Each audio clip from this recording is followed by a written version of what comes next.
वीणावरदण्डमण्डितकरा या श्वेतपद्मासना या ब्रह्माच्युतशङ्करप्रभृतिभिर्देवैः सदा वन्दिता सा मां पातु सरस्वती भगवती निःशेषजाड्यापः।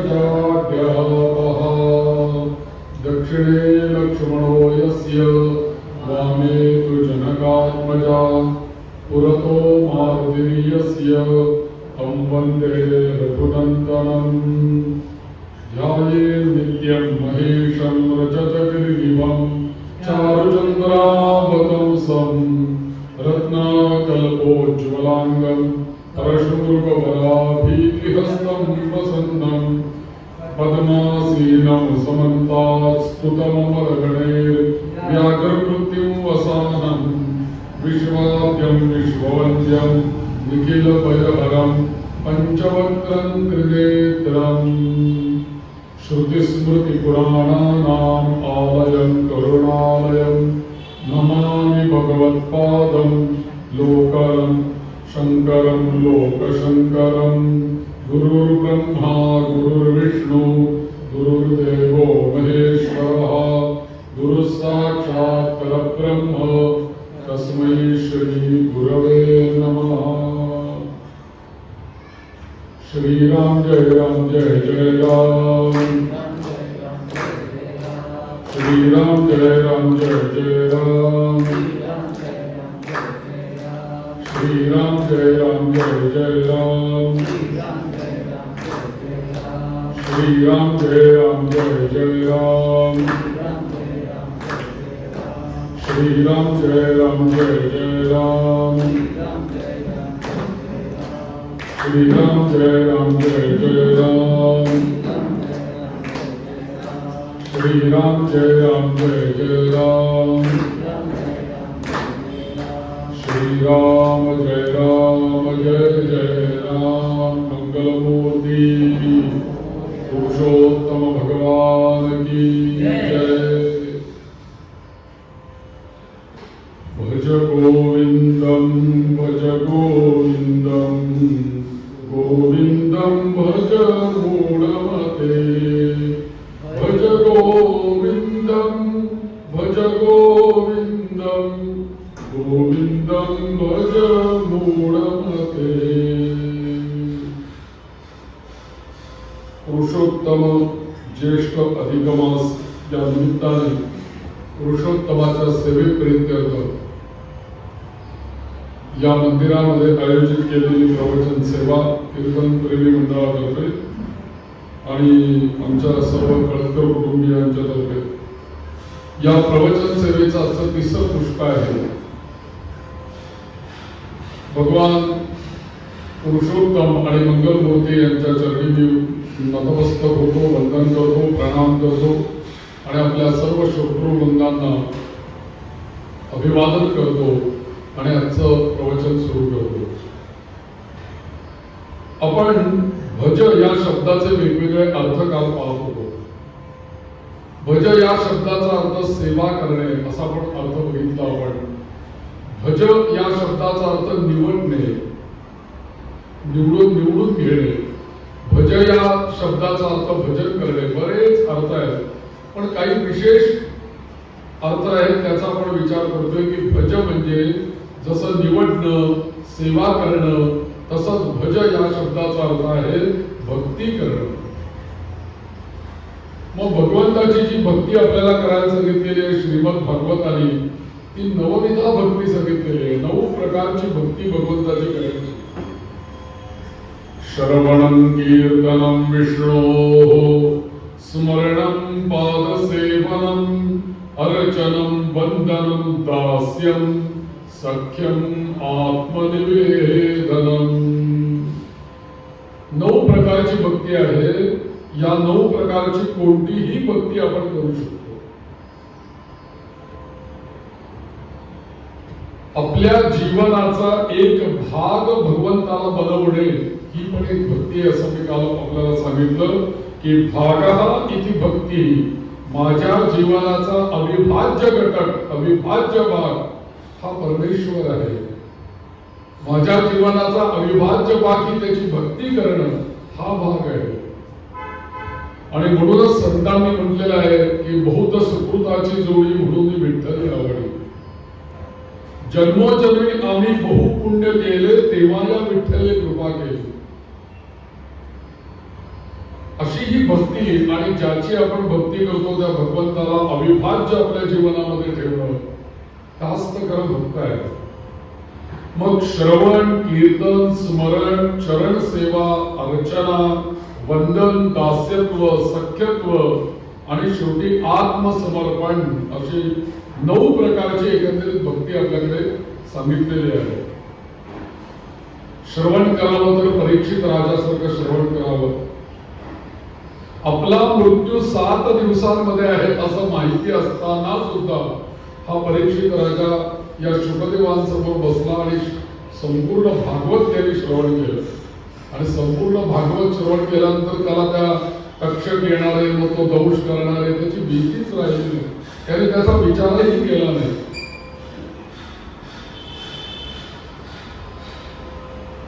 हे समजल्यानंतर या शुकदेवांना शरण जाऊन आपला 7 दिवसांनी मृत्यू आहे असं कळलेलं असताना सुद्धा शुकदेवांकडे हा राजा जातो आणि उपदेशाची याचना करतो. आणि मग श्रीमद भागवताचा दिव्य उपदेश याला प्राप्त झाला आणि अक्षरशः चातकाप्रमाणे या राजाने सगळं त्या शुकदेवांचं भागवत श्रवण केलेलं. श्रवण आणि म्हणून केवळ या श्रवणाने या परीक्षित राजाला मोक्ष प्राप्ती झाली किंवा मोक्षावस्था मिळाली, मुक्ती मिळाली. कीर्तन भक्तीने कुणाचा उद्धार झाला तर कीर्तन भक्तीने नारद महर्षींचा उद्धार झाला.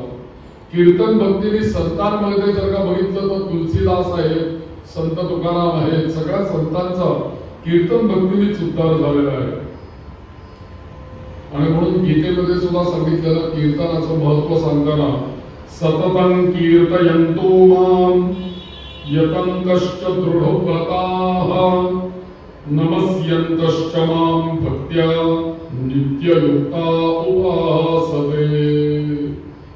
भगवंत गीतेमध्ये असं म्हणतात की निरंतर माझ्या स्वरूपाचं कीर्तन करणारे, संयमनादी प्रयत्न करणारे आणि दृढनिश्चयी अनन्य भक्तीनं मला नमस्कार करणारे जे साधक नित्ययुक्त होऊन माझी परमेश्वराची उपासना करतात.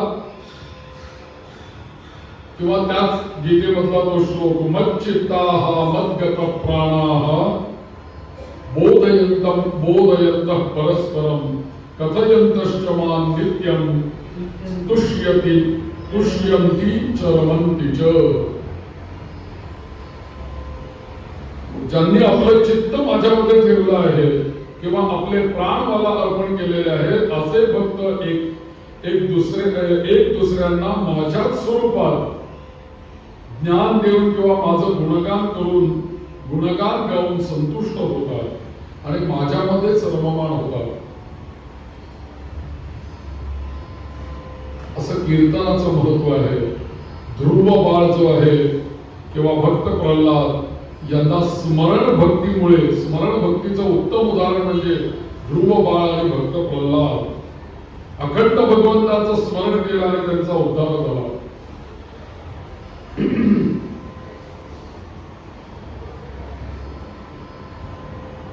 त्याच्यानंतर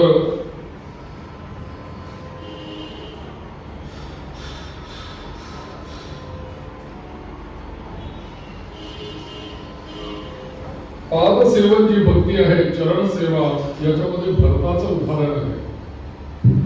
भरतानं वर्षानुवर्ष प्रभू रामचंद्रांची चरण सेवा केली आणि त्याचा उद्धार झाला.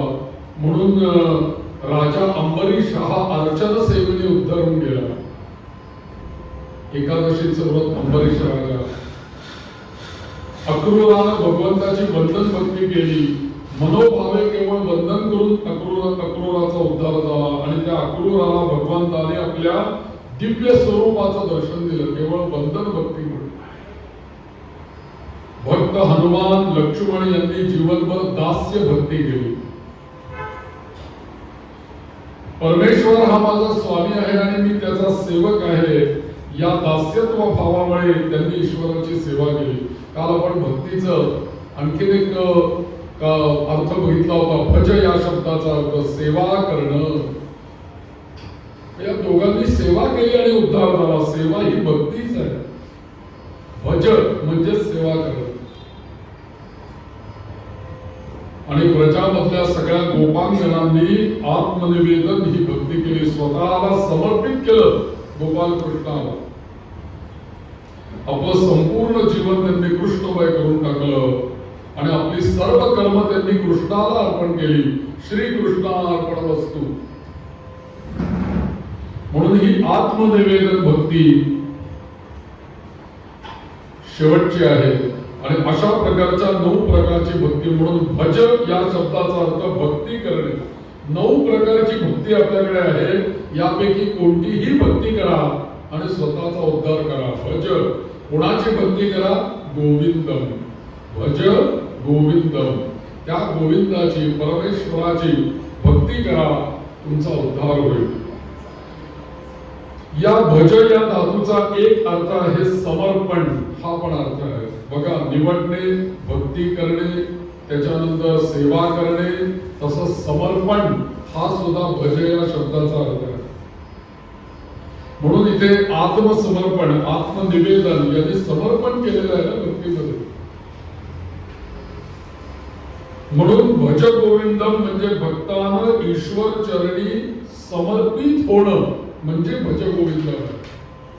ईश्वर चरणी नुसतं म्हणायचं नाही भज गोविंदम भज गोविंदम. खरोखरी भज या शब्दाचा अर्थ माझं जीवन हे या भगवंताच्या चरणी समर्पित व्हायला पाहिजे, याचा अर्थ भज आहे. म्हणून सर्व धर्मान् परित्यज्य मामेकं शरणं व्रज अहंत्वा सर्व पापेभ्यो मोक्षयिष्यामि मा शुचः. म्हणून अर्जुनाला सांगतायत की तू सर्व साधनांचा त्याग करून मला काय कर? परमेश्वराला अनन्य भावाने शरण ये. आणि मग तू जर का शरण आलास तर मी तुला या सर्व पापांच्या मधून, संसारामधून मुक्त करेल. मग हे जे शरण आहे, अनन्य शरण जाणं आहे, याचा अर्थ काय आहे? भज. भज गोविंदम. इथं समर्पण ही शरीराची क्रिया नाही. की समर्पण केवळ वाकणं, झुकणं. आले तर कितीतरी लोक येतात, साष्टांग नमस्कार करतात, प्रणाम करतात, नमस्कार म्हणत असतात. केवळ वाकणं किंवा साष्टांग नमस्कार घालणं म्हणजे हे समर्पण नाही बरं. समर्पण म्हणजे अहंकाराचा त्याग करणं, हे खरं समर्पण आहे. मी मी मी मी जे काही आहे ना त्याच्याऐवजी तो आलं पाहिजे. अनन्य भाव, अनन्य भावाने शरणागत, भगवंताला अनन्य शरण जाणं. आणि ही अनन्यता जी आहे, अहंकाराचा त्याग करणं, हेच खरं समर्पण आहे. अहंकाराचा त्याग करून समर्पित होणं हेच खरं अनन्य शरण आहे. म्हणून ते त्याची व्याख्याच केली आहे. अन्याश्रयाणां त्यागः अनन्यता. परमेश्वराच्या व्यतिरिक्त अन्य सर्व आश्रयांचा त्याग करणं म्हणजे काय आहे? अनन्यता. दुसरं काहीच नाही. म्हणून भज या शब्दाने आपल्याला आचार्य सुचवत आहेत की अरे बाबा, काही तू दुसरा विचारच करू नको. भज गोविंदम. त्या गोविंदाला सगळं जीवन समर्पित कर. त्या गोविंदाची सेवा कर. त्या गोविंदाला सर्वस्व समर्पण कर. त्या गोविंदाला तू शरण जा. म्हणून भजेचे हे वेगवेगळा अर्थ आपण का बघतोय? कारण भज गोविंदम आपल्याला ते समजावून घ्यायचंय.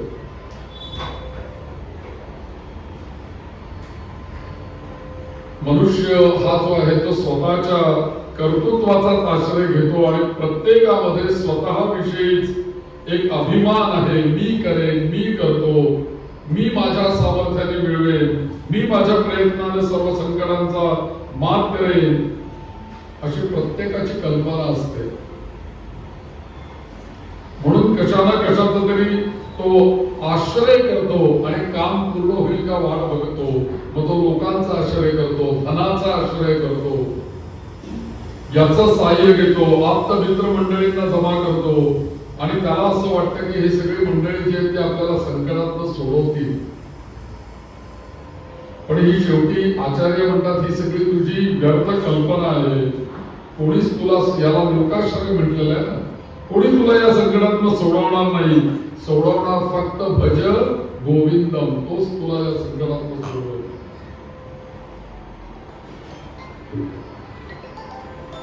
म्हणून भज या शब्दाचा सरळ अर्थ आहे की दीन भावानं व्याकुळ होऊन जेव्हा आपण भगवंताची प्रार्थना करतो तेव्हाच परमेश्वर भक्तांचं रक्षण करतो. या महाभारतातल्या द्रौपदी वस्त्रहरणाचा विषय नाही का, की तिने जेव्हा वस्त्रहरण त्या द्रौपदीचं सुरू केलं तेव्हा पांडवांकडे बघितलं, भीष्मांकडे बघितलं, कोणी माझ्या मदतीला येते का ती बघते, अजून काही कोणी येईल का विचार करते. पण जेव्हा तिच्या लक्षात आलं की कोणीच माझ्या मदतीला येणार नाही, तेव्हा सगळे आश्रय सोडून दिले, एकमेव त्या भगवंताला साथ घेतली आणि त्याला शरण घेतली. आणि त्यावेळेला भगवंताने वस्त्र पुरवली, म्हणजे त्या द्रौपदीने अनन्यतेने भगवंताला साथ घातली. तो गजेंद्र सुद्धा मगराने पाय पकडलेला आहे त्याचा, आणि आता माझे सगळे सवंगडी बरोबरचे सरोवरातनं बाहेर निघून गेलेले आहेत आणि मगराने माझा पाय पकडलेला आहे, मला तर बाहेर पडता येत नाही, कसं मी वाचू. त्या भगवंताला, त्या पूर्वजन्मीचं स्मरण होऊन त्यांनी भगवंताला साथ घेतली आणि गरुडावरती येऊन त्या भगवंताने त्या मकरापासून त्या गजेंद्राला सोडवलेला आहे. हा सर्व प्रसंग आपल्याला माहिती येते. प्रसंग द्रौपदीने जेव्हा अनन्य भावानं स्वतःचं रक्षण करण्यासाठी भगवंताला हाक मारली तेव्हा भगवान तिच्यासाठी धावून आले. गजेंद्राने सुद्धा जेव्हा अन्य सर्व आश्रयांचा त्याग करून या श्री हरीला भक्तिभावानं आर्ततेनं एक कमल पुष्प समर्पित केलं, तेव्हाच भगवंताने गजेंद्राची मगरमिठीतून त्या या गजेंद्राची सुटका केलेली आहे. म्हणून जर का आपल्याला भगवंताची कृपा अनुभवायची असेल जीवनामध्ये तर अन्य सर्व व्यवहारिक आश्रय आपले संपले पाहिजे आणि तोच एक आश्रय पाहिजे. म्हणून आचार्य सांगतायत भज गोविंद. आणि याशिवाय आपला अहंकार हा संपणार नाही आणि त्याशिवाय माणसाचा अहंकार शरण जाणार नाही. प्रत्यक्ष अर्जुनाला सुद्धा गुह्य ज्ञान दिलं गीतेसारखं. वर्षानुवर्ष अर्जुन भगवान श्रीकृष्णांच्या सान्निध्यामध्ये होता, परंतु तो भगवंतांकडे गीता सांगण्याच्या आधी आपला एक सखा, मित्र, आप्त असं म्हणून त्या भगवंतांकडे तो पाहत होता.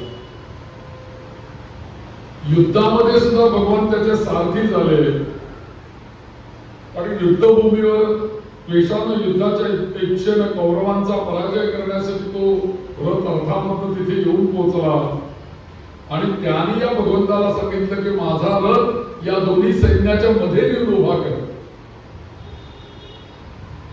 आणि ज्या वेळेला त्याने हे सगळं पाहिलं, तुला कुलगुरु द्रोणाचार्य, कृपाचार्य, पितामह भीष्माचार्य आणि मग त्याच्या बुद्धीवर ममत्वाचं, मोहाचं आवरण आलं आणि मग हा अर्जुन सुद्धा संभ्रमित झाला. आणि मग तो जेव्हा या भगवंताला शरण गेला त्यावेळेला तो एकच वाक्य म्हटला, यच्छ्रेयस्यात् निश्चितं ब्रूहि तन्मे शिष्यस्तेऽहं शाधिमां त्वां प्रपन्नम्. मी तुझा शिष्य आहे, तुला शरण आलेलो आहे, आता माझं कल्याण कशामध्ये आहे भगवंता तुम्ही सांगा. असं जेव्हा हा अर्जुन त्या कृष्णाला शरण गेला त्यावेळेला भगवंताच्या मुखातून हे गुह्य ज्ञान बाहेर पडलं. म्हणजे लक्षात घ्या, अर्जुन काय, गजेंद्र काय, द्रौपदी काय, या सगळ्यांनी भज जेव्हा याच्यावरती ते आले जेव्हा अनन्य शरण गेले त्यावेळेलाच त्यांचा उद्धार झालेला आहे. म्हणून आचार्य इथे म्हणतात भज गोविंदम भज गोविंदम गोविंदम भज मूढमते.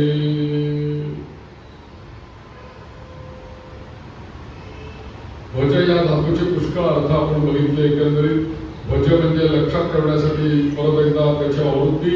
भज म्हणजे पूजा करणे, भज म्हणजे सेवा करणे, भज म्हणजे उपासना करणे, भज म्हणजे भक्ती करणे, भज म्हणजे समर्पण करणे, असं सर्व अर्थाने भज हा शब्द. या भज या शब्दातून खरं तर या संपूर्ण ग्रंथांचं सार या शब्दामध्ये आचार्यांनी ठेवलेलं आहे.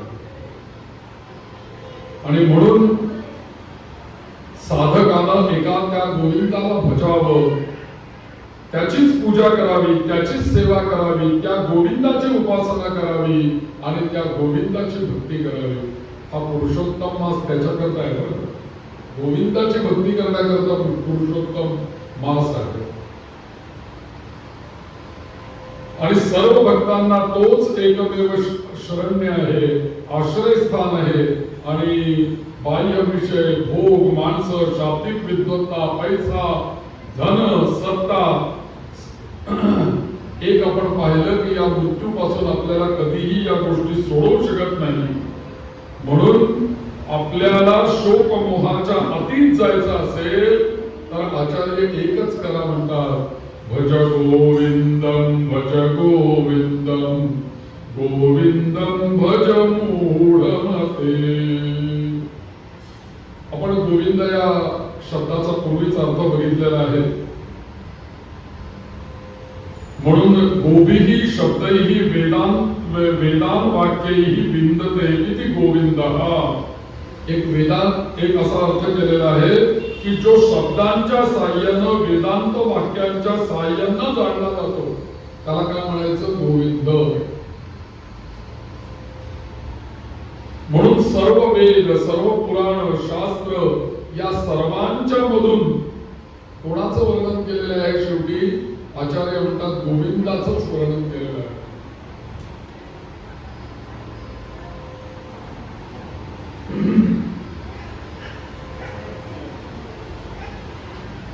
म्हणून या ठिकाणी भज गोविंदम हे फार महत्वाचा उपदेश आचार्य आपल्याला या सगळ्यामध्ये करतात.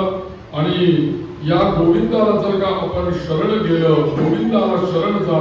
इथं गोविंद आचार्यांच्या, काही लोक असं म्हणतात की गोविंद हे आद्य शंकराचार्यांच्या गुरूंचं पण नाव गोविंद आहे. कारण जेव्हा कालाडीला त्यांचा जन्म झाला आणि कालाडीवरून ते संन्यास दीक्षा ग्रहण करण्याकरता, साधना करण्याकरता तिथून जे बाहेर पडले ते सरळ कालाडीवरून नर्मदा किनारी आले. आणि आज आपण ओंकारेश्वरी जर का गेलो नर्मदेच्या किनारी तर तिथे शंकराचार्यांची गुहा आहे, आपल्याला दिसते की ज्या गुहेमध्ये गोविंद यती राहत होते आणि त्यांच्याकडे ज्ञान प्राप्तीसाठी आचार्य गेलेले आहेत. आणि त्या ठिकाणीच जेव्हा आचार्यांना गोविंद आचार्यांना पहिल्यांदा आद्य शंकराचार्य भेटले त्यावेळेस त्यांनी विचारलं, बाळा तू कुठून आलास, तुझं नाव काय आहे, कोण आहेस तू, असे प्रश्न विचारले, ओळख म्हणून. तेव्हा त्यांच्या मुखातून गुरूंना उत्तर म्हणून जे बाहेर पडलं ते म्हणजे मनोबुद्धी अहंकार चित्तानि नाहं न च श्रोत्र जिह्वे न च घ्राण नेत्रे न च व्योम भूमिर न तेजो न वायु. म्हणजे मी पंच ज्ञानेंद्रिय नाही, मी पंच कर्मेंद्रिय नाही, मी पंचमहाभूत स्वरूपी हे शरीर जे आहे तो मी नाही. या सगळ्याच्या पलीकडे असलेला मी तुम्हाला भेटायला आलोय. मग माझी ओळख काय आहे, चिदानंद रूप शिवोहम शिवोहम. ही ओळख आचार्यांनी आपल्या गुरूंना करून दिली. म्हणून ते 6 श्लोकांचं निर्वाण षटकम म्हणून आहे, याच्यावर पण कधीतरी बोलायला पाहिजे. 6 श्लोकांची ही स्तोत्र आहे, फार सुंदर आहे. तर या आचार्यांच्या ज्या गुरूंना ते तिथे भेटायला गेले त्या गुरूंचं नाव पण गोविंद आहे, म्हणून गोविंदाला शरण जा, भज गोविंदम. याचा एक अर्थ असाही आहे की प्रत्येकाने ज्ञान प्राप्तीसाठी आपल्या गुरुला शरण जावं असा निर्देश भज गोविंदम मध्ये आचार्य देतात की काय, कारण त्यांच्या गुरूंचं नाव पण गोविंद आहे. कारण आपल्याला जर का योग्य स्वरूपाचं जर का ज्ञान व्हायचं असेल आणि ज्ञान प्राप्ती व्हावी असं वाटत असेल तर गुरूंची नितांत आवश्यकता आहे आपल्या जीवनामध्ये. आणि म्हणून गुरुला शरण जाणं हा एकमेव उपाय आहे. गुरु जर का नसेल तर आपली प्रगतीच नाही. म्हणून गुरुचा महिमा वर्णन या जणू काही केला आहे. म्हणून आचार्य म्हणतात भज गोविंदम भज गोविंदम. एका अर्थाने ते भज गोविंदम म्हणजे त्यांच्या गुरूंना ते वंदन करतायत आणि गोविंदम म्हणजे त्या परमेश्वरालाही शरण जातायत. तद्विद्धि प्रणिपातेन परिप्रश्नेन सेवया उपदेक्ष्यन्ति ते ज्ञानं ज्ञानिनस्तत्त्वदर्शिनः. तमेव शरणं गच्छ सर्वभावेन भारत, तत्प्रसादात् परां शान्तिं स्थानं प्राप्स्यसि शाश्वतम्. म्हणून आत्मज्ञान प्राप्तीसाठी तू गुरूंना अनन्य भावाने शरण जा. त्यांच्याच कृपा प्रसादाने तुला शाश्वत शांती प्राप्त होईल. आणि म्हणून आपली श्रुती वेद सुद्धा असं म्हणतात आचार्यवान पुरुषो वेद. ज्याला गुरूंची प्राप्ती झालेली आहे असा पुरुष आत्मतत्वाला जाणतो. आणि यासाठी इथं आचार्य या श्लोकामधून आपल्याला उपदेश देतात.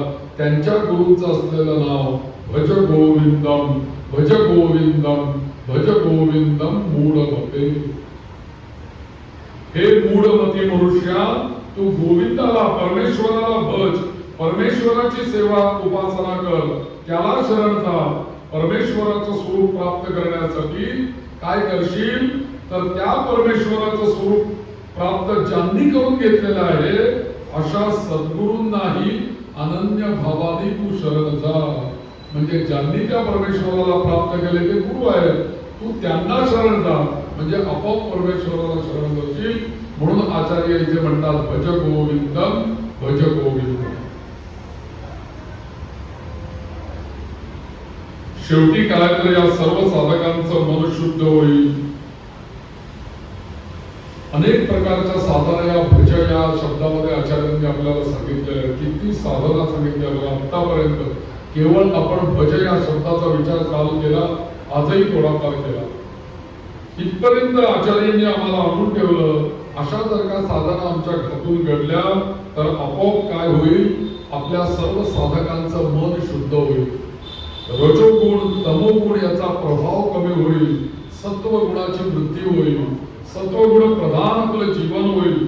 आणि अशा शुद्ध मनामध्ये जे आचार्यांना अपेक्षित आहे, सर्वांनाच अपेक्षित आहे, आनंदाचा आणि शांतीचा अनुभव येईल.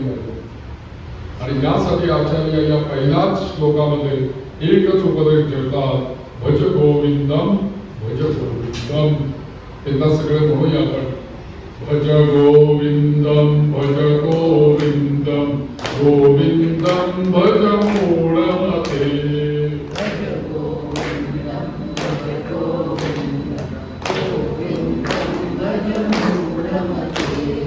भज गोविंदम भज गोविंदम गोविंदम भज मूढमते.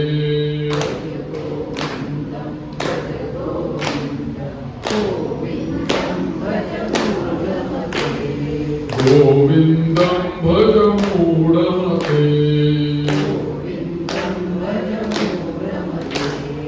गोविंदा हरि गोविंदा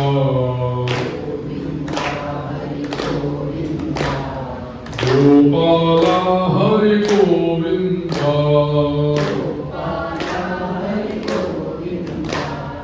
गोविंदा हरि गोविंदा गोपाला हरि गोविंदा गोविंद भगवान की जय. व्यंकटरमणा गोविंदा गोविंदा. श्लोक असा आहे पहिला. मूढ जही धनागम तृष्णाम कुरु सद्बुद्धीं मनसी वितृष्णाम यल्लभसे निज कर्मोपातम वित्तंतेन विनोदय चित्तम. हा पहिला श्लोक सुरुवात झाला. दुसरा श्लोक या स्तोत्राचा. आचार्य असं या श्लोकामध्ये म्हणतायत की अरे सरळ अर्थ जर का बघितला तर अरे माणसा तू काय कर, धनाच्या तृष्णेचा त्याग कर असं म्हणतात. धनाच्या तृष्णेचा तू त्याग कर आणि तृष्णा रहित मनामध्ये काय कर, सद्बुद्धी निर्माण कर आणि स्वकर्मामधून जे काही धन मिळेल त्यामधूनच तुझ्या मनाचं तू समाधान करून घे. हा सरळ सरळ उपदेश या श्लोकामध्ये केलेला आहे. भावार्थ काय आहे या श्लोकाचा तर आचार्य येथे मुख्य शब्द त्यांनी या श्लोकावरचा ठेवलेला आहे की आचार्यांनी धनाच्या तृष्णेचा त्याग करायला सांगितलं. धनाचा त्याग करायला सांगितलेलं नाही. लोक म्हणलेले भजगोविंद म्हणजे धनाचा त्याग करायला सांगतात, तो कशाला ऐकायचं प्रवचन असं नाहीये. धनाचा त्याग कशाला कोण करायला सांगितलंय सांगेल. आपल्याकडे श्री सूक्त म्हणतात ना, त्याच्यामध्ये धनाला आवाहन केलंय. ताम आवह जात वेदो लक्ष्मी अनपकामिनी. अगं लक्ष्मी तू अशी माझ्याकडे ये, धन घेऊन ये की अनपगामिनी, एकदा आलीस की पुन्हा जायचंच नाही, माझ्याचकडे तू राहायचं असं आवाहन केलंय श्री सूक्ताने. आणि कशी आहे माझ्याकडे तू, साधी नको येऊ. अश्वपूर्वाम रथमध्याम हस्तिनाद प्रबोधिनी. चांगली वाजत गाजत लक्ष्मी आपल्याकडे येऊ दे. कशाला गुपचूप येऊ दे. अहो गुपचूप आलेली जी लक्ष्मी असते ना ती टेबला खालून आलेली असते आणि वाजत गाजत ती लक्ष्मी येते ना, ताम आवह जात वेदो हस्तिनाद प्रबोधिनी वाची जी लक्ष्मी असते ना ती शुभ लक्ष्मी असते. वाजत गाजत न येणारी गुपचूप येणारी जी लक्ष्मी असते ना ती अवदासा असते आणि वाजत गाजत येणारी खरी लक्ष्मी असते. कशाला धनाची निंदा करतील आचार्य. धनाचा त्याग कर असं म्हणत नाहीये. शब्द त्यांनी ठेवला धनाच्या तृष्णेचा त्याग कर. आचार्य श्लोकामध्ये सांगतात. कारण प्रत्यक्ष धन संपत्ती किंवा ऐश्वर्य स्थावर जंगम हे सगळं आपल्याकडे असावं, ते काही वाईट नाहीये, सगळं असायला पाहिजे. पण हे सगळं आपल्याकडे असताना सुद्धा त्याविषयी वाटणारी जी तृष्णा आहे ती तृष्णा मात्र त्यातली वाईट आहे. तृष्णा म्हणजे काय, सरळ अर्थ बघितलं तर तहान. तृष्णा म्हणजे तहान.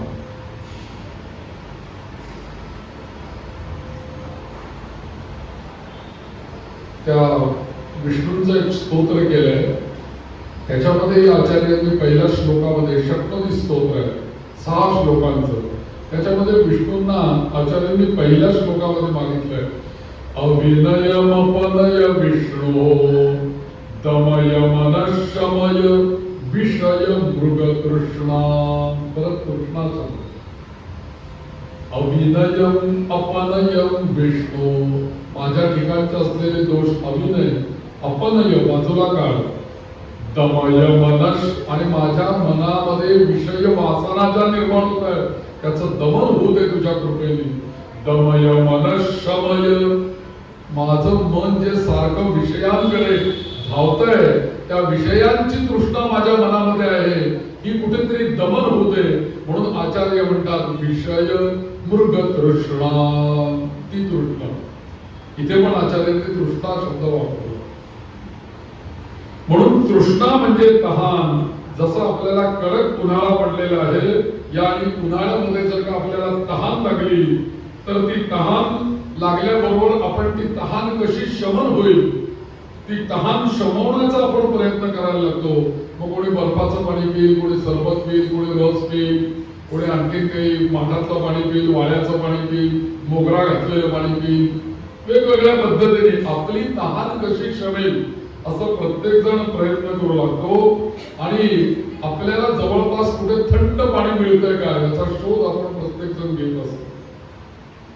आणि समजा जर का आपण प्रवासात असू आणि समजा जर का आपल्याला कुठंच पाणी मिळालं नाही तर आपण थकतो, आपलं शरीर गलित कातर होतं, शेवटी त्या शरीरातली शक्ती संपते, तहानेने आपलं शरीर व्याकुळ होतं आणि तेव्हाच आपल्याला खरी पाण्याची किंमत कळते. त्यावेळेला केवळ पाण्याची तहान नाही म्हणत त्याला, अशी कल्पना करा की आपण प्रवासात आहोत, खूप वेळ प्रवास झाला, कुठेच पाणी मिळालं नाही आपल्याला, तर तुझी व्याकुळता आहे, त्या व्याकुळतेला आचार्य काय म्हणताय, त्या व्याकुळतेलाच इथे तृष्णा असं म्हणतात. त्या पाण्याची केवळ तहान लागलेली नाही आपल्याला, तर आपल्याला त्या पाण्याची तृष्णा निर्माण झालेली आहे. म्हणून त्या पाण्याची तीव्र तृष्णा निर्माण झाल्यानंतर काय होतं, तर आपलं मन व्याकुळ होऊन जातं. म्हणून अशा प्रकारे तृष्णेमुळे शरीर आणि मन अत्यंत व्याकुळ होतं. म्हणून ज्याप्रमाणे ज्या विषयी तृष्णा असेल त्याच्या विषयाकडे मनाचे सर्व विचार आपले केंद्रीभूत होतात. एक पाण्याचं उदाहरण तृष्णेचं दिलं आपल्याला लक्षात आलं की अति तहान लागल्यानंतर व्याकुळता झाली, त्याला तृष्णा म्हटलं. आता पाणी मिळालं, पण अशीच धनाची तृष्णा, मला मिळालेलं मी ठेवलं, अजून मिळेल का, अजून मिळेल का, असं केलं तर काय होईल, किती वाढेल, किती मिळेल, किती व्याज मिळेल, हा जो काही धनाची तृष्णा आहे, ही धनप्राप्तीची केवळ इच्छा नाही, तर ही आचार्य म्हणतात ही मानवाच्या ठिकाणी असलेली धनाची तृष्णा आहे. आणि गोविंदाला ते हे प्रार्थना करतायत की अरे गोविंदा माझ्यावर कृपा कर, माझ्याकडे धन का, माझ्याकडचं धन काढून घेऊ नको तू, पण माझ्या ठिकाणी असलेली जी धनाची तृष्णा आहे ती कमी कर. कारण सर्व माणसांमध्ये धनप्राप्तीची केवळ इच्छाच नाही तर धनाची तृष्णा आहे. कारण प्रत्येकाचा असा विश्वास आहे की माझ्याकडे असलेले धन हेच माझ्या विषय प्राप्ती करता प्रमुख साधन आहे आणि म्हणून मला धन पाहिजे. कशा करता धन पाहिजे? उपभोगाकरता. कोणताही विषय आपल्याला प्राप्त करायचा असेल, आपलं जीवन जर का सुखसोयीने समृद्ध करायचं असेल तर धन हे हवंच किंवा धन हे साधन आहे, याबद्दल कोणती शंका नाही. धनाशिवाय काही होणार नाही. चांगलं राहायचं असेल या पुण्यामध्ये तर धन लागेलच की, कसं राहणार? घर पाहिजे, दार पाहिजे, लाईट पाहिजे, सगळं आलंच ना, गाडी पाहिजे, पेट्रोल पाहिजे, सगळीकडे धन तर लागणारच. म्हणून धन हे वाईट नाहीये, परंतु व्यवहारामध्ये जीवन जगत असताना मनुष्य जेव्हा या धनालाच साध्य समजतो, त्या धनालाच साध्य समजायला लागतो, तेव्हाच काय होतं की जीवनामध्ये समस्यांना प्रारंभ व्हायला लागतो. धन हे साध्य नाहीये, साधन आहे. म्हणून धनाला साध्य समजायचं नाही. धनाला साध्य समजलं की तृष्णा निर्माण होईल. म्हणून धनप्राप्ती हे केवळ माझ्या जीवनाचं इति कर्तव्य आहे. जितकं धन मला अधिक, तितकं मी अधिक सुखी, आणि त्यामुळे धनाचं सातत्यानं येणं प्रकारे ते वर्धन कसं होईल याचा विचार सतत दिवस रात्र माणूस करायला लागतो. कारण त्याने ठामपणे ठरवून ठेवलंय की जर का मला धन मिळालं तरच मी सुखी, माझ्याकडे धन असेल तरच मी सुखी, हे त्यांनी कुठेतरी ठरवून ठेवलंय. त्यामुळे रात्रंदिवस तोच विचार करतो की धन कसं वाढेल, धन कसं मिळेल, आणि मग तेच त्याचं ध्येय मिळतं. आणि ही जी तृष्णा आहे, ही तृष्णा आचार्य म्हणतात ही तुझ्या जीवनाला घातक आहे. हीच धनाची तृष्णा आहे आणि याच तृष्णेमुळे माणसाच्या जीवनावरती अनेक विपरीत परिणाम होतात असं म्हणतात. म्हणून आचार्य म्हणतात मूढ जरी धनागम तृष्णा. अरे मूढा, धनाची तृष्णा सोड.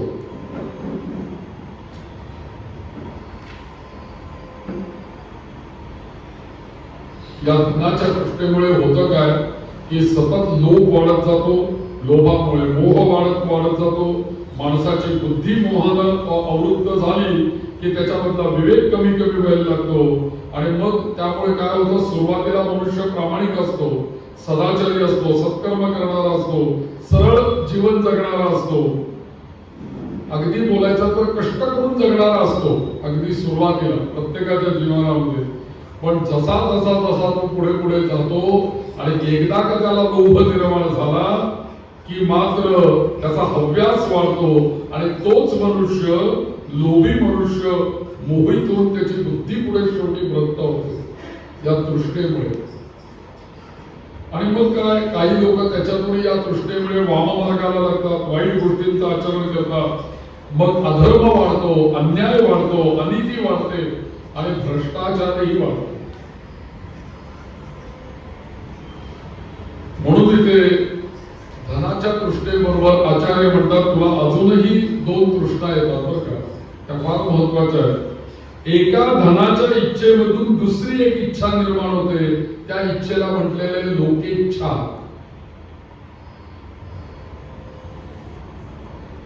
लोकेच्छा म्हणजे काय की मला माझ्याकडे भरपूर धन आहे, संपत्ती आहे, श्रीमंती आहे, मग काय म्हणत असावं, मी जिथे राहतो त्या एरियातल्या सगळ्या लोकांनी मला मोठं म्हणावं, माझ्या सगळ्या नातेवाईकांमध्ये, माझ्या सगळ्या परिवारामध्ये सगळ्यांनी मला मान सन्मान द्यावा. का? कारण माझ्याकडे धन आहे, मी श्रीमंत आहे. दुसरी गोष्ट, मी ज्या एरियामध्ये राहतो त्या एरियामध्ये मला प्रतिष्ठा मिळावी, ते धनामुळेच इच्छा होते. कीर्ती मिळावी, ही लोकेच्छा आहे सगळी. आणि लोकांनी मला मोठं म्हणावं, मला मान द्यावा, मला प्रसिद्धी मिळावी, अशा अनेक अपेक्षा निर्माण होतात केवळ एका तृष्णेमुळे. आणि ती तृष्णा म्हणजे धनतृष्णा. धनाबद्दल जर का तृष्णा निर्माण झाली तर त्याचं पहिली मूळ येणारे लोकेच्छा. म्हणून प्रत्येक क्षणाला मनुष्याला अशा अपेक्षा निर्माण होतात आणि या अपेक्षांना काय होतं, माणसाला सुखाने जगताच येत नाही. सारख्या अपेक्षा प्रत्येक क्षणाला माणसाला या लोकेच्छा आणि एकदा निर्माण झाल्या की त्या अस्वस्थ करत राहतात आणि शेवटी काय होणार आहे, यातनं नाशच होणार नाही यातनं. म्हणून धनतृष्णा एक जर का असली तर ही लोकेच्छा. एक उदाहरण देतात, असं वाचलेली मी गोष्ट की एक जमीनदार असतो आणि तो जमीनदार त्याच्या मालकीची हजारो एकर जमीन असते आणि तो एक दिवशी ठरवतो अधिक महिना येतो, दान काहीतरी केलं पाहिजे. आणि त्याला अशी इच्छा होते की बाबा माझ्याकडे दान देण्यासारखं काय, माझ्याकडे भरपूर जमीन आहे, तर मी माझी जमीन दान देऊ इच्छितो. पण शेवटी असं आहे की जमीनदार आणि सावकारीची बुद्धी असल्यामुळे तो म्हणला अशी नाही मी जमीन देणार, मी दवंडी पिटवून त्याला सांगणार सगळ्यांना आणि माझ्या अटीप्रमाणे मी जमीन देणार. मग काय तरी केलं, दवंडी पिटवली आणि अट अशी घातली की उद्या सकाळी सूर्योदयापासून प्रारंभ करून सूर्यास्तापर्यंत जेवढं तुम्ही चालत जाल तेवढे चालत जा आणि सूर्यास्त झाला की तिथे थांबा, जिथपर्यंत तुम्ही चालत गेलात तेवढी जमीन तुमची. असं त्यांनी अट घातली आणि तिथून परत या, जेवढी जमीन तुम्ही चालला तेवढी तुम्हाला मिळेल. खरं म्हणजे किती सोपी अट आहे की सकाळी चालायला सुरुवात करायचं, जेवढी चालता येईल तेवढं चालत जायचं, तेवढी जमीन आपलीच. प्रत्येक पावलाकडे एक एक फूट जमीन आपल्याला मिळतच चाललेली आहे. परंतु ही जेव्हा अट लोकांनी ऐकली आणि लोक चालायला निघाले त्यावेळेला प्रत्येकाला ईर्षा निर्माण झाली की मी किती जास्तीत जास्त चालेल, किती भरभर पावलं टाकेल. आणि मग काही लोक वेगाने चालायला लागली, काही लोक धावल्यासारखी चालायला लागली, म्हणून दमायला लागली, वाटेत थकायला लागली, तहान लागायला लागली, काही लोक मध्ये मध्ये बसायला लागली. सातत्यानं अशी सगळ्या लोकांची अवस्था झाली. एक मनुष्य म्हटला मी थकणार नाही, दमणार नाही, तहान लागणार नाही, मी चालतच राहणार.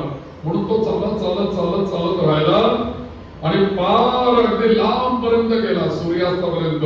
आणि त्याने बघितलं की आता मागे वळतो, सूर्यास्त होतोय आणि तिथपर्यंत गेला. आणि सूर्यास्ताला अगदी काही आता सेकंद राहिले तिथपर्यंत तो पोहोचला.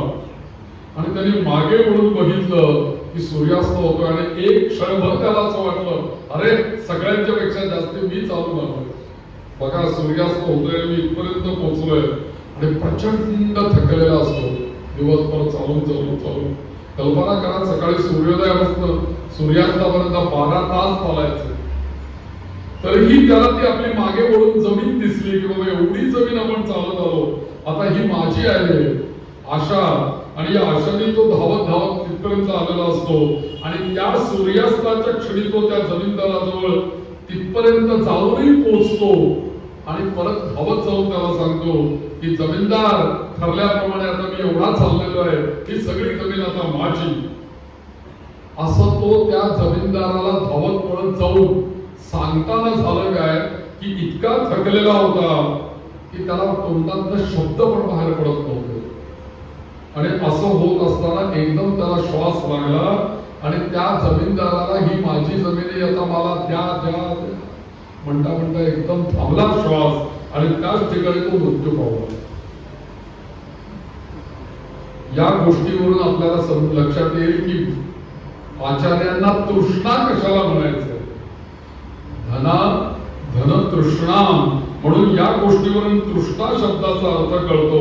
आणि म्हणून माणसाच्या मनामध्ये एकदा तृष्णा निर्माण झाली की ती या जमीन मिळवणाऱ्या माणसासारखी ती वाढतच जाते, त्या थांबतच नाही.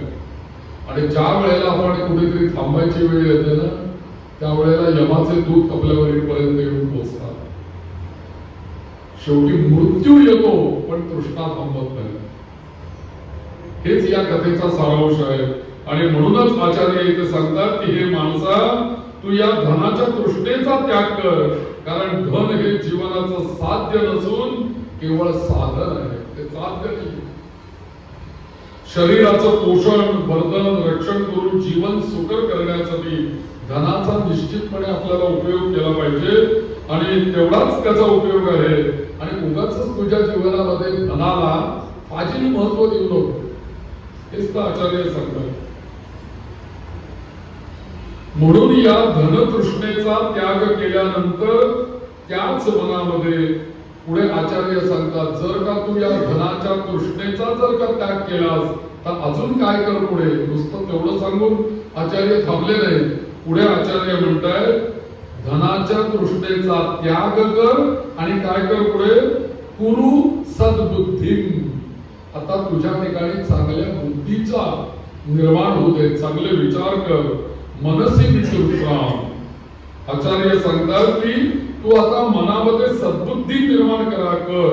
आणि सद्बुद्धी म्हणजे काय तर सारासार विवेक कर.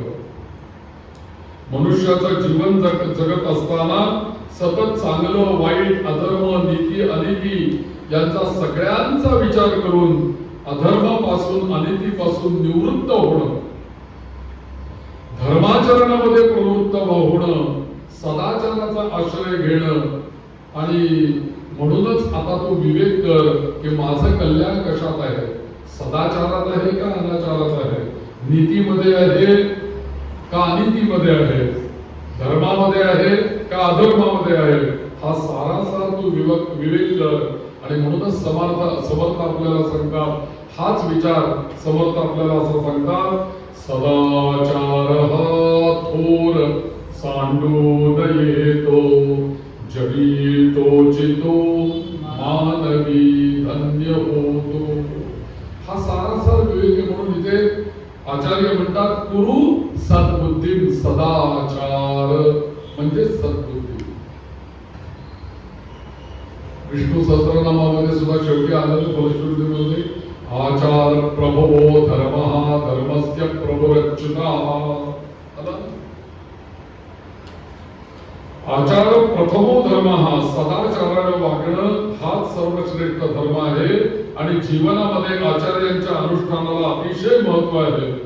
कारण का, जर का आपल्याला एखादी उत्तुंग जर का इमारत बांधायची असेल, मोठी बिल्डिंग जर का बांधायची असेल, तर तिचा पाया हा भक्कम असला पाहिजे. आणि तो पाया भक्कम जर का नसेल तर बिल्डिंग उभारली जाणार नाही, उभी नाही राहणार. आणि म्हणून मनुष्याचं जीवन जर का उंच उभं राहायचं असेल तर त्याचा पाया हा भक्कम पाहिजे.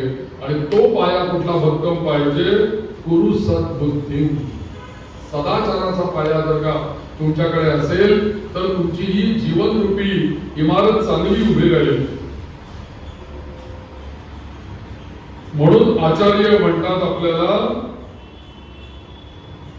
की सदाचार हा जीवनाचा पाया आहे. म्हणून माणसाने आपले आचार, विचार, उच्चार हे सगळे जे आहेत हे सात्विक करण्याचा प्रयत्न करा. पण हे सगळे आचार, विचार आणि उपचार हे सात्विक कधी होतील? जेव्हा आम्ही आमच्या जीवनामध्ये भज गोविंदम करू, त्यावेळेला आपोआप बदल होईल. असे नाही जलतृष्णा सुटणार, असे नाही सदाचार विचार कर, सदाचार येणार. त्याच्याकरता आश्रयस्थान, अनन्य शरण त्याला जायला पाहिजे, त्याची भक्ती करायला पाहिजे, म्हणजे हे आपोआप घडेल. हे आता प्रत्येक ठिकाणी लक्षात ठेवायचं आपल्याला. हे घडायचं असेल आपल्या जीवनामध्ये तर काय करायचं? एकच पद लक्षात ठेवायचं, भज गोविंदम. याच्यावर तुमची इमारत उभी करायची आहे. म्हणून आचार्य सांगतात, यल लभसे निज कर्मोपात्तम वित्तंतेन विनोदय चित्तम. या श्लोकातलं पुढचं चरण म्हणजे काय की तू तुझ्या स्वतःच्या कर्मामधून जे मिळवशील त्याच धनाने तू संतुष्ट राहा. किती चांगलं सांगितलंय बघा. म्हणजे समजा जर का माझं जे काही कर्म असेल, मी इंजिनियर असेल, मी आता पुरोहित आहोत आम्ही, किंवा अन्य कुठला माझा व्यवसाय, दुकानदार असेल, मी जे काही माझं कर्म असेल त्या कर्मामधून जे समाजामध्ये तुम्हाला ते कार्य करून जे धन मिळेल त्याच्यामध्ये तू संतुष्ट राहा. मग याच्यापेक्षा दुसऱ्याचं मला कसं मिळेल, याच्यापेक्षा अधिक मला कसं मिळेल, ही उगाच कृष्णा वाढवून बसू नको. यल्लवसे निज कर्मोपात्तम, तुझं जे निज कर्म आहे, तू जे स्वीकारलेला व्यवसाय, नोकरी, धंदा जे काही स्वीकारलेलं आहे ते प्रामाणिकपणे करून त्यातून जे धन उपार्जित होईल त्याच धनावरती तू संतुष्ट राहा. यापेक्षा तृष्णेच्या मागे तू धावू नकोस, असं सरळ सरळ आचार्य या श्लोकामध्ये सांगतात. म्हणून आचार्य कधीही स्वकर्माचा किंवा प्रयत्नांचा त्याग इथे सांगत नाहीये. तू प्रयत्न केले पाहिजे.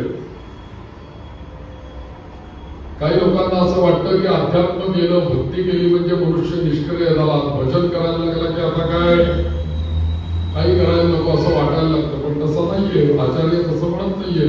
आचार्य म्हणतात भज गोविंदम, पण इथे तुझं कर्मही तू व्यवस्थित करून धन उपार्जित कर, असं दोन्ही सांगतात.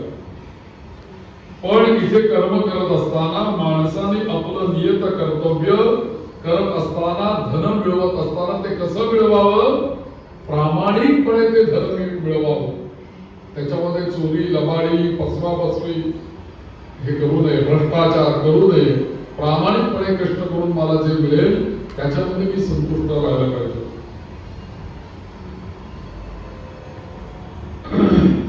कोणत्याही प्रकारची आपलं कर्म प्रामाणिकपणे पार पडण्याकरता कोणत्याही प्रकारची तडजोड करायची नाही.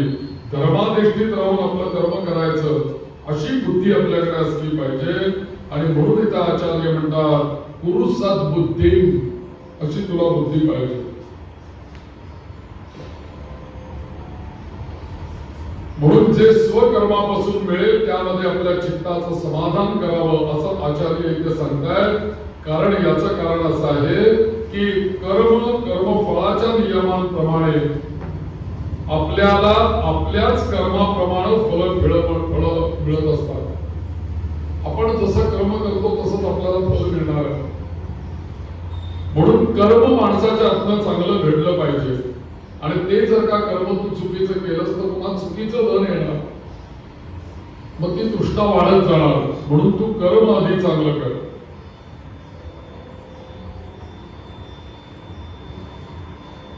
आणि दुसरी गोष्ट म्हणजे कर्म जर का योग्य पद्धतीने तू करायला लागशील तर ते कर्म सुद्धा करत असताना, ते कर्म फळ भोगत असताना माणसाच्या मध्ये जो कर्तृत्व भाव निर्माण होतो, भोक्तृत्व भाव निर्माण होतो, मी करतो, माझ्यामुळे होतं, मी चालवतो, मी मिळवलं, हा जो अभिमान निर्माण होतो, त्यावेळेला माणसाने लक्षात ठेवावं की इथे कर्तुम अकर्तुम हे जे काही सगळं आहे तो गोविंद आहे, मी नाही.